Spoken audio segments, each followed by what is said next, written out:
suis Bug, un insecte. Et je vis en colonie dans une chambre de modèle minable. C'est culte, l'agenda culturel est décalé. Ce jeune couple aux abois, c'est Peter et Agnès. Ils y vivent un moment charnière de leur vie, une seconde chance. Serveuse solitaire, Agnès habite ici pour se cacher de son ex-mari violent. C'est une amie lesbienne qui lui a présenté Peter, un vétéran de la guerre du Golfe qui pourrait être un déserteur. Mais leur aventure va se compliquer, car Peter devient de plus en plus paranoïaque à cause des événements qu'il a vécus en Irak. Il se souvient des suicides collectifs et des expériences secrètes sur des soldats.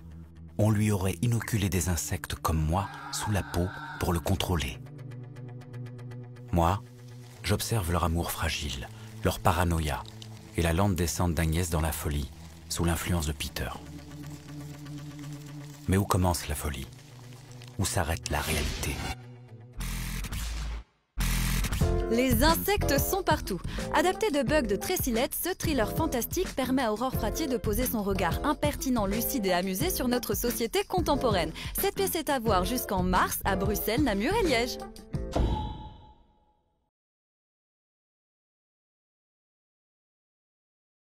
Je suis Mathilde de Villers, institutrice à Bastogne. J'ai eu une belle jeunesse. C'était les années folles. C'est culte, l'agenda culturel est décalé. Puis la crise de 29. La misère. Le totalitarisme. Ils ont envahi les Ardennes. Il y avait les bombes, les machines, l'odeur de la mort. Tant d'innocents furent massacrés. Des cris.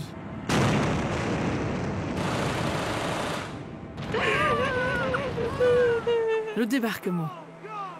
Des pas dans le sable. Et la libération. Des baisers. Le silence. Un enfant. Des ruines. Replongez-vous dans l'histoire grâce au parcours de Bastogne War Museum. Il vous propose une remise en contexte moderne et interactive de la Seconde Guerre mondiale à travers le prisme de la bataille des Ardennes. Cette expo est à voir toute l'année à Bastogne.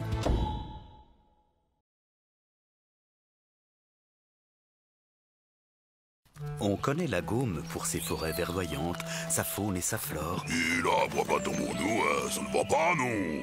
Mais il y a aussi un festival de jazz. Le jazz, laisse-moi passer. C'est culte, l'agenda culturel Et décalé.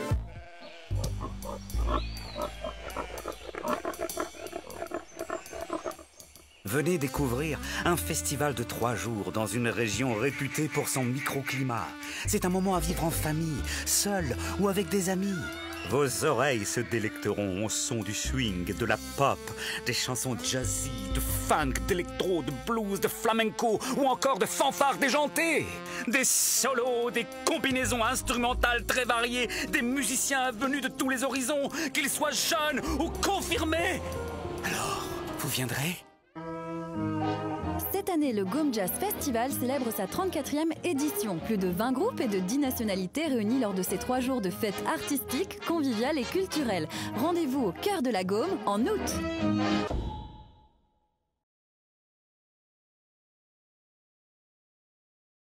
Je vais à ma répète, je passe devant une porte, et là j'entends un son dingue. Et là je flash complètement, une nana qui se bouge dans tous les sens. Eh mais c'est la fille du clip des Mugwump. C'est culte, l'agenda culturel est décalé. Décidé de voir le groupe, je m'introduis en douce dans le local. Un chant parlé hypnotisant, une basse puissante et lourde, et une batterie nerveuse et sèche. Un terrain de jeu. Ils ont commencé à décrire leur musique. Un labyrinthe. Du bon post-punk avec des touches indie. N'écoutez pas de musique avec des casques audio. Un groupe bien de chez nous. Un casse-tête. Je leur montre des pas de danse pour pouvoir jouer dans leur prochain clip. Et ils finissent par accepter. Merci à Mugwump de nous avoir reçus à leur répète. Ce groupe bruxellois revient avec un nouvel album sombre, angoissé, entre pop indie, plan psyché rock et esthétique new wave. Retrouvez-les en live en juillet à Dour.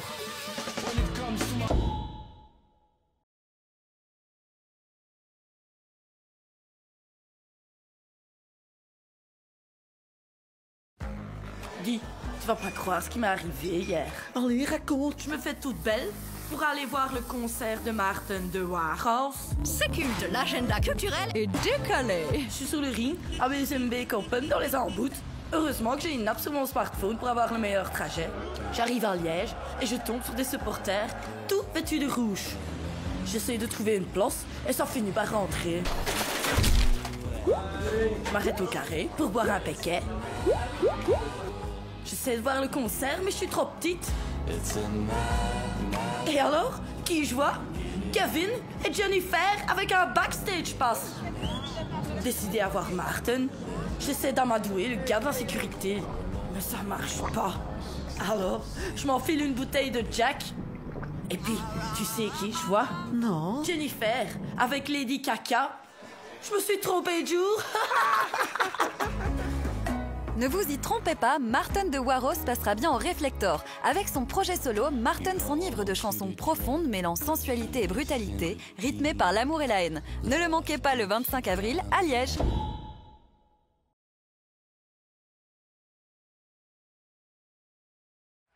Lakshmi Mittal. Tu vois le PDG d'ArcelorMittal. Il rachète des usines, se fait un max de blé sur notre dos et finit par fermer celles qu'il trouve soi-disant moins rentables. Résultat, j'ai perdu mon travail. Qu'est-ce que je vais faire? C'est culte, l'agenda culturel Et décalé. Nous venons d'apprendre une info d'une importance capitale. Lakshmi Mittal aurait été kidnappé.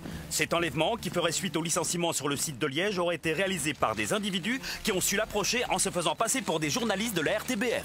Ces ravisseurs voudraient, je cite, le forcer à réaliser une sorte de réalité-fiction qui traverserait les grandes œuvres du XXe siècle en interrogeant les valeurs des choses et le pouvoir exorbitant qu'ont certains hommes sur une multitude d'autres. En gros, Mittal devra reproduire une série d'œuvres majeures comme les performances de Burden, l'urinoir de Duchamp ou le carré blanc de Malevich. On pourrait ainsi parler d'un kidnapping. On se souvient de la fermeture d'ArcelorMittal où des milliers d'ouvriers avaient été virés au profit du portefeuille d'un seul homme. Le collectif mensuel tente d'apporter sa réponse symbolique en adaptant L'homme qui valait 35 milliards et c'est en juin à Liège.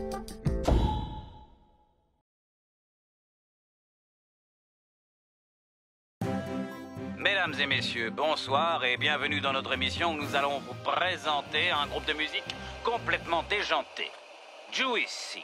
C'est culte, l'agenda culturel Juicy se prépare à presser 2018 comme un citron pour vous présenter un concentré de leurs plus grands tubes qui feront, non sans humour, la part belle aux relations hommes-femmes.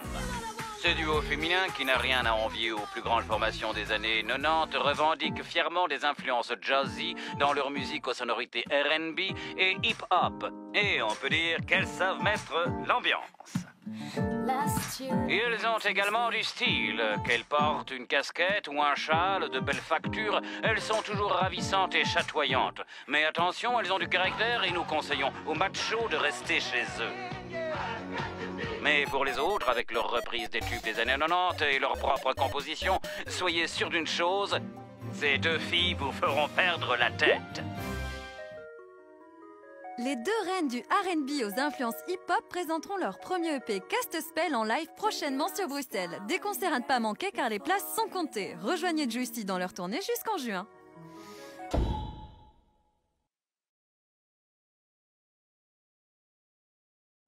Hé Roger, je dois te raconter un truc. J'étais chez le Wilfried hier et ils ont invité les Walter pour fêter l'anniversaire de leur fille. C'est culte, l'agenda culturel Il y avait Madame Walter, Monsieur Walter et leur fils. Monsieur Wilfried, Madame Wilfried et leur fille Babette. Les rois de la surconsommation sont donc réunis. Dans leur soi-disant confort, ils s'enfilent du gras, des crustacés, des protéines, à n'en plus finir. Aucun respect pour la planète et les autres. Des tas d'animaux ont été assassinés pour leur festin. Mais un jour, la nourriture viendra à manquer et ils devront adapter leur comportement. Ça veut dire qu'ils vont devenir végétariens. Végétarien ou non, manger, c'est la vie. Grâce au comique dévastateur et au style efficace de Calafert, cette comédie vorace aborde une question clé de notre société actuelle, sans manquer de vous faire hurler de rire. C'est à voir en avril à Louvain-la-Neuve.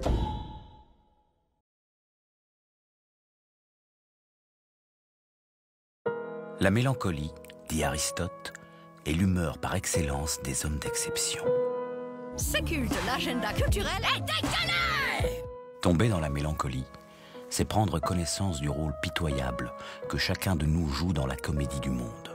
Le déracinement vis-à-vis de la société et du monde en général. On se sent isolé, sans point de repère, entouré de personnages énigmatiques, perdus dans des paysages vides, sans âme. Si ce sentiment reste au cœur des problèmes auxquels l'homme est confronté aujourd'hui, c'est que le monde qui s'offre à lui est une source inévitable d'inquiétude. On se retrouve alors hanté par une multitude de questions. Qu'est-ce que l'absence? La représentation de la solitude, la nostalgie d'une époque révolue ou le temps qui passe. Ah, la mélancolie. Présente en Orient et en Occident depuis l'Antiquité, elle renvoie l'homme à une origine perdue qui lui inspire le regret d'un monde passé. Questionner ce sentiment grâce à Mélancolia, une expo à voir jusqu'en août à la Villa en Pin.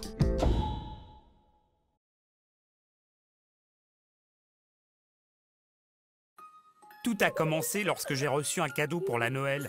J'avais pas dormi de la nuit tellement j'étais excité. Un accordéon! Et puis j'ai vu des thés dansants à la télé avec Babette et les amusettes. Et là, j'ai flashé. S'éculte l'agenda culturel est décalé! J'ai demandé à mon père de me donner des cours, mais il était un peu trop vieux jeu. Ma mère, elle en avait rien à secouer. Elle jouait dans la nature en maillot de bain. Un jour, ma sœur a cassé mon accordéon. Heureusement, mon grand-père m'a donné le sien. J'ai tout fait pour me faire remarquer afin de pouvoir jouer dans le groupe de Babette. J'ai d'abord intégré le groupe du quartier, mais il était un peu louche. J'ai joué avec une bande de gitans, mais j'ai failli me faire tuer. Ensuite, le bal des boulangers, accompagné de mon ami Joss, mais on pouvait pas dire qu'il avait la tête du métier. Puis j'ai rencontré Babette.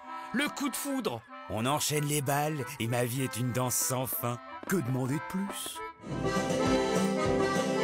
Et oui, vous aussi venez danser avec Babette et les Amusettes qui vous feront revivre vos plus belles années en revisitant 60 ans de chansons françaises. Ils joueront lors d'un thé dansant le 6 juin à Jambes.